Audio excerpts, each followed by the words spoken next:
Πού και πώς πρέπει να αποθηκεύετε σωστά τα φάρμακά σας. Είμαι ο Γιάννης Αλαφάκης, φαρμακοποιός και CEO της MAMEDS και πάμε να δούμε μαζί τι πρέπει να γνωρίζουμε για τη σωστή αποθήκευση των φαρμάκων.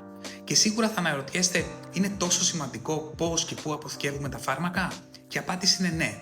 Το περιβάλλον και ο τρόπος με τον οποίο αποθηκεύονται μπορεί να επηρεάσει τη σταθερότητα και την αποτελεσματικότητά τους. Επιλέξτε ένα δροσερό, ξηρό και σκοτεινό σημείο.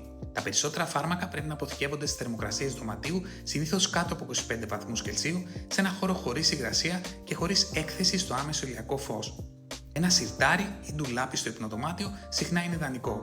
Μπορείτε επίσης να χρησιμοποιήσετε ένα κουτί αποθήκευσης σε ένα ράφι στη βιβλιοθήκη ή στο γραφείο. Τα φάρμακα στις αρχικές τους συσκευασίες είναι προστατευμένα. Αν παρόλα αυτά θέλετε να τα οργανώσετε ανά ημέρα και ώρα λήψης, προτιμήστε λύσεις όπως τα MM Planner της MAMEDS, όπου τα φάρμακα οργανώνονται από το φαρμακοποιό σας με ασφάλεια στο εργαστήριο του φαρμακείου. Αποφύγετε κοινές αποθήκες του εμπορίου, όπου τα φάρμακα οργανώνονται από μη ειδικούς και μπορούν να εκτεθούν σε υγρασία και επιμόλυνση.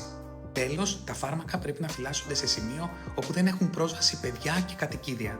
Και να θυμάστε πάντα ότι η σωστή αποθήκευση φαρμάκων μπορεί να επηρεάσει το θεραπευτικό αποτέλεσμα.